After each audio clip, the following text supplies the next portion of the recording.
Hey folks, welcome to DCS Film-Makers School, Episode 2. I'm your host, Adler Tag. Before we get started, I want to give a real big shout out to those of you who checked out the first one, liked it, commented, and did all the YouTube-y things. It's really appreciated. So for those of you who are new, please remember to hit the subscribe button, give it a like, a thumbs up, and also hit the notification bell so as we put out more episodes, you'll be notified. Okay, so just to do a real quick recap. In the first episode, we covered introducing myself as an independent filmmaker, and also covered the 4 essentials that you're going to need to make a DCS video. And I know some people rolled their eyes at some of them, particularly since I listed number 1 as you have to have DCS. But I have actually been asked, do I need to own that flight sim to make one of those flight sim videos? So I felt, some people think you can make a DCS video without owning DCS, which is kind of silly. But anyway, so we covered the 4 essentials, which was making sure that you own DCS and whatever modules you happen to be into, that you had some form of screen capture software, and that you had some sort of editing suite so that you could put everything together. The 4th essential that we covered was your idea and your creativity. And we're going to focus more on that in this episode and see how, depending on what type of DCS video you're trying to make, how some techniques that are used in making Hollywood films or independent films can translate over to making good DCS videos. So without further ado, let's just get started. Let's jump right in.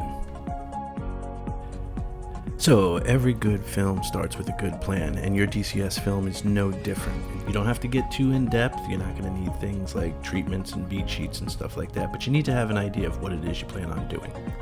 The first question you need to ask yourself is, what type of DCS video do you want to make? The 3 most popular ones that I've come across in my travels on the interweb are, there's the cinematic fan film. That seems to be the most popular. The second most popular would be the tutorial video, where somebody's going to show you either a specific module or a system within a module and how to use it and how to make it function to its full potential. And then the third one I tend to just refer to as the mission movies, where somebody will have a really good mission and they will make a video of it and then they will post it up. Each of these is fine in and of itself, but each of them also contain certain pitfalls you need to watch out for, as well as certain other aspects that you need to absolutely hit in order for it to be a successful video within that particular subgroup. So let's take a look at some of the basic ones first. Okay, so the DCS mission-based movie, we've all seen them. They're like 30 minutes long. This is a specific task that the person who posted the video is trying to accomplish. One of the problems with these is they tend to forget that what you're trying to do ultimately with a DCS video is to entertain your audience. 20 minutes of you flying from point A to point B will not be entertaining for your audience. Most audiences just... nobody wants to see that. It's entertaining for you because you're doing the flying, but someone just watching from home on their computer, it's not entertaining to them. So one of the things I would say to not do is not have long drawn out sequences where you're going from point A to point B. Maybe do a montage with some fades between shots and get to the point where the action starts to happen. One of the things I would say that you should do in a mission-based video is to definitely explain what's the importance of the mission, why is it being done, what are the ramifications of failing the mission. If the mission is you have to go bomb this runway so that the enemy can't launch fighter jets to blow up those helicopters trying to rescue the diplomats, have some way of explaining that, either in sort of like a mission briefing prior to the start, or maybe just some text scrolling on the screen, but let us, the audience, know why we should be interested and why we should be hoping that you'll accomplish this mission. So that's the do's and don'ts for the mission-based movie. Okay, the DCS video tutorial. There's a couple of pitfalls that need to be avoided with these types of videos, and I've seen some videos where individuals have fallen into these traps. The first thing I would definitely say to not do is don't assume anything about your audience in these videos. I've seen videos where the host of the video is assuming that you don't know what the hell you're doing, and that's a real big no-no. You don't insult your audience if you're trying to teach them something. So I would avoid that, and don't assume that there's things that are leading up to that need to be done prior to what you're showing them that they're just gonna know. Act like you're teaching a class in this type of video, and assume that everyone's a blank slate and the information that you're imparting is something that will be beneficial to them. On the things to definitely do with this type of video, I would definitely show every aspect of what it is that you're trying to teach, whether it's using a radar system, working with a radio, or whatever, some sort of maneuver in your aircraft. Definitely show it. I've seen some tutorial based videos that were, they kind of skipped over certain aspects of what they were trying to show, which, and you would see that pop up in the comments with people saying you forgot this part, you forgot that part, and stuff like that. So definitely don't assume anything about your audience in the tutorial video, and don't skip over anything that may be relevant to what you're trying to teach. That would be my recommendation. The DCS cinematic fan movie or music video, depending on what you want to call it, probably the single most popular type of DCS based video out there. You could search on YouTube and you will literally get dozens upon dozens of search results if you look this up. I've watched quite a few, and the ones that I find the most memorable are the ones that tend to be story driven. And you may ask, well, how do I make a story-driven DCS video? Adler tag, I don't have actors, I don't have $1 million. You don't need it. What you do need is to understand the principle of narrative structure and story structure, and how to apply that to your DCS video. So in this next section, let's look at narrative structure, how Hollywood applies that to its films that it makes, and we'll use an example of a flight-based Hollywood movie, and then I will show you how that can be translated pretty easily into making a DCS video. And I'll use one of my own videos that I recently did, one of my more popular videos, as an example of how narrative structure can be adapted to use in a DCS-based cinematic fan movie. So let's get started. Okay, so what is narrative structure? Obviously, you can see the textbook definition on the screen. In short, narrative structure is how your story and your plot work together to tell your tale. Your story would be your characters, the main points of conflict, the setting, the events that happen. The plot would be how things happen and in what order they happen, and how the conflicts are set up and resolved. Think of it in terms of the basic story would be the young farm boy has to rescue the princess from the evil dragon.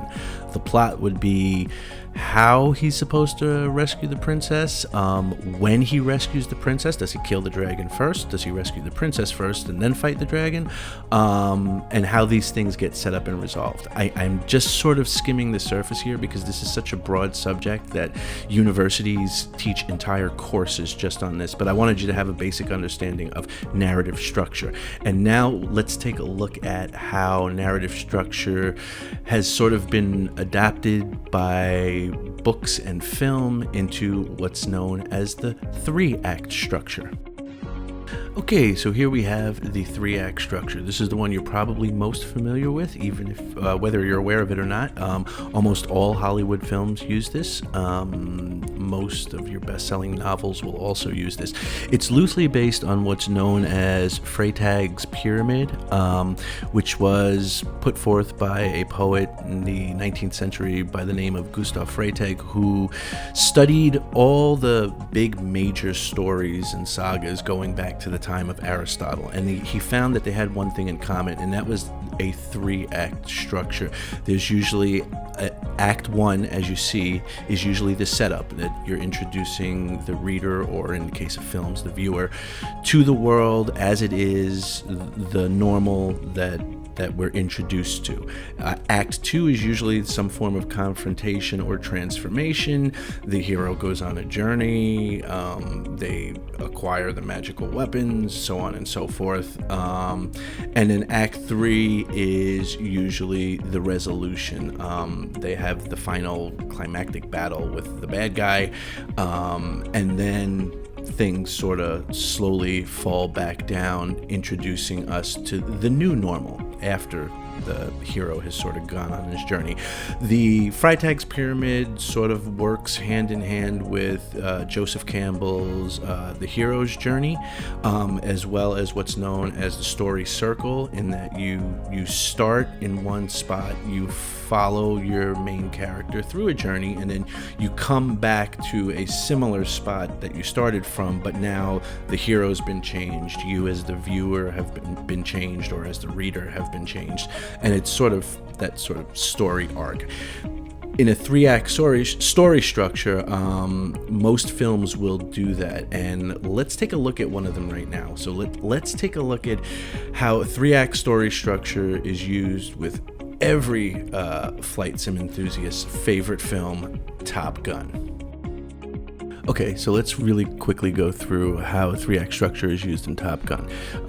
Act 1, the beginning, we see the carrier, flight operations in the Indian Ocean, Tomcats and other aircraft being launched from the catapult, and so on and so forth. The inciting incident happens when Cougar and Maverick are on patrol and they first encounter the MiG-28s. Okay, the second thoughts portion of the first act comes when Cougar turns in his wings and the captain is forced to, as much as he doesn't want to, send Maverick and Goose to Miramar for the Top Gun school. That is Act 1. Act 2 then begins with Maverick and Goose in Miramar. Their first obstacle they encounter is they are no longer the hotshot pilot. They are in a room full of hotshot pilots, and they sort of have this rivalry right out of the gate with Iceman and his Rio. The second obstacle is Viper and the other flight instructors who know Maverick through his reputation. Okay, the midpoint, or the twist, would be when Maverick and Goose do beat Viper in one of their training missions, but only because they broke the rules. So they have to learn to play by the rules. The third obstacle would be that the girl Maverick is interested in, Kelly McGillis, turns out to be a civilian contractor. The disaster comes, obviously, when Goose is killed during the accident. The crisis portion would be when Maverick starts to question his own abilities, and he also doesn't graduate at the top of the class. Iceman graduates at the top of the class, and then that is the Act 2 portion. Then we get to the end of the Act 2 portion. Act 3 comes when Maverick is back on the ship, and he has to be launched because Iceman and them encounter the MiG-28s again, only this time they're actually firing at each other. Maverick goes up, he sort of beats his demons, if you will, ends up shooting down the majority of the MiGs, and thereby saving Iceman, and they come back to the ship and they are hailed as heroes. The descending obstacle would be when Maverick goes back to Miramar to potentially be an instructor, but he's still not settled things with Kelly McGillis's character. And then finally the wrap up is when they get back together at the end and everyone lives happily ever after, and then you finally get to the end with that famous shot of the two Tomcats flying off into the sunset. So that's how Jerry Bruckheimer and them used a basic 3-act structure to tell a combat flight based film. Now let's take a look at how that can be translated to DCS with a film that I put together for my flight group. Okay, so let's bring this all back around and tie it all together. So when I was approached by my flight group and asked to do a promotional video for the 2021 season, obviously I agreed. So the first thing I did was, as I mentioned earlier in this video, was I came up with a plan. What was my plan? What type of video was I going to be working on? In this instance, that was sort of answered for me in that I knew it was going to be a promotional video, but I also knew that meant that certain things had to be avoided and certain things had to be included. I knew that I wouldn't be focusing on any one particular aircraft or airframe, but rather that because of the nature of the video, I would have to show multiple airframes from multiple branches within my unit. My unit happens to have Air Force, Navy, Marines, and Rotary. So I knew there was going to be multiple platoons having to be shown, multiple airframes having to be shown, and multiple mission types having to be shown. So that sort of helped me with the basis of my plan. The next step was to sort of look at a narrative structure and see how I could make that happen. So what I did was, and as you can see, I stripped down the 3-act structure to its bare minimum. I cut out all the stuff that would be usually dialogue dependent or character driven, like obstacles and you know, character development related stuff, and I just broke it down to its 3 basic acts: the setup, the build up or, you know, confrontation, and then finally the resolution and the slow downfall back to a beginning state. So having that as my plan, I then took it a step further and I sort of came up with some key one-word descriptors for what the overall feel of the video, how I wanted it to be. And as you can see, those were words like kinetic, momentum. I knew that I wanted there to be this gradual build-up over the 3 acts so that the viewer's interest would be held as you got further and further along into the video. And this worked out really good because it sort of helped me break the video up into chunks that were more manageable, and also allowed me to use some other filmmaking techniques which helped sell the idea. For instance, in Act 3, since the keywords I was operating off of were things like kinetic and momentum, Act 3 has you know, everybody's firing a weapon. There's almost no scenes with no firing of weapons. There's lots of explosions. But you'll also notice, and it's very subtle, is that the cuts between shots also are more rapid fire, more fast pace. Shots stay on screen a little bit less, and everything seems to be moving. Another thing I also, another trick I employed is that once we get to Act 2, there's no still shots. Either an aircraft is moving in the shot or the camera itself is moving. There's no still stationary shots. And these are all little tricks that you can employ as the filmmaker to sort of get your idea across, to make your audience feel what it is that you want them to feel. So yeah, that's how the 3-act structure and narrative structure is put to use directly with DCS.